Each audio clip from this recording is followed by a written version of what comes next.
តោះឥឡូវខ្ញុំមកបកស្រាយលំហាត់ radical switch មួយអូខេសូមរីករាយសំណងបងប្អូននេះអញ្ចឹងគេមាន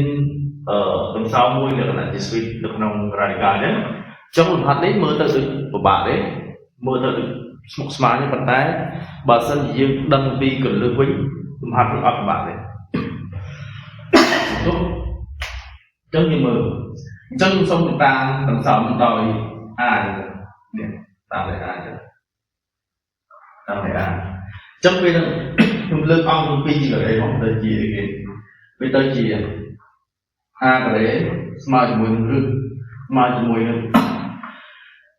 ពេលលើកជាការ៉េមានន័យថាវាដាច់ក្រានកាមួយហ្នឹងអញ្ចឹងមានសរសើរ7គុណជាមួយនឹងរឹស1រឹស7រឹស1រឹស7រឹស1ចុចរហូតហេបន្ទាប់មកខ្ញុំលើកអង្គទី2ជាការ៉េទៀតខ្ញុំលើកអង្គជាការ៉េទៀតលើកអង្គជាការ៉េទៀតហេអញ្ចឹងទៅជា A ស្វ័យគុណ4ស្មើជាមួយអានេះមានន័យថា7ការ៉េគុណជាមួយនឹងវាដាច់រ៉ាឌីកាល់ជាប់ទៀតហើយមានន័យថាសល់1គុណជាមួយនឹងចុះសូមមើលនេះដាក់ក្នុងនេះវាជា A នេះចាំន័យថាគុណជាមួយនឹង A អូខេអញ្ចឹងយើងស្មើជាមួយ11មូលទៅជា A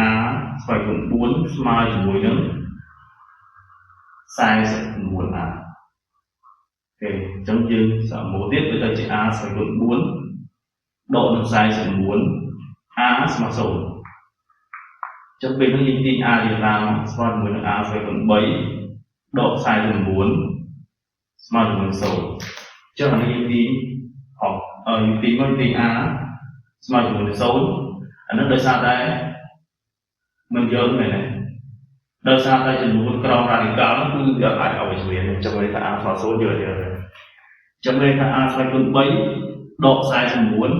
ស្មើនឹង0អញ្ចឹងពេលហ្នឹង